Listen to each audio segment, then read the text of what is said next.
Hi, welcome to Business. My name is Darryl Kwao. The Finance Ministry has been very focused on ensuring an independent operation of the newly created National Development Bank without any political interference. This is the reason why the establishment of the National Development Bank is not going through parliamentary scrutiny and approval, but rather through the Registry General's Department. Now, according to Director of Financial Services Division at the Finance Ministry, Samson Akligo, the ministry has developed a strong regulatory environment to ensure that the bank survives without government's intervention. He was speaking at a development dialogue organized by the Institute of Statistical, Social and Economic Research. The National Dialogue by the Institute of Statistical, Social and Economic Research was focused on the establishment of national development banks in the country and the best practices to learn from. Under the theme, National Development Banks and Sustainable Financing in Ghana, the program also gave a platform to stakeholders to deliberate on the importance of the yet-to-be-established development bank. Director of the Financial Sector Division at the Ministry of Finance, Samson Akligo, explains that the move to avoid direct parliamentary involvement is to ensure full independence of the bank. He also assured the ministry is taking guidelines from the international best practices.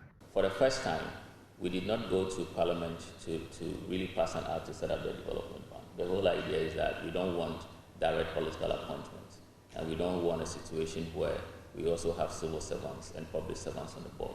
So what we sought to do is that we established it under the Registrar General as a company, and then because we want it to be regulated, we passed a new act to develop that ecosystem and have it regulated. And I can confirm that so far what we have done is that we went through an independent process devoid of central government to appoint the board, and then the board is even more open to non-Ghanaians. And then at the same time, the CEO and the management selection process have been very competitive. And I think that is very important as one of the key lessons. Director of ISE, Professor Peter Quarty, challenged the ministry to put in all the necessary measures to avoid collapse of the bank after a few years of its establishment. To also strengthen the regulation environment to avoid financial sector cleanups. You saw in 2002, Bank for Housing and Construction and the Cooperative Bank went down. 2017, we've seen banks go down. Are we going to see a repeat in 2024? 2034?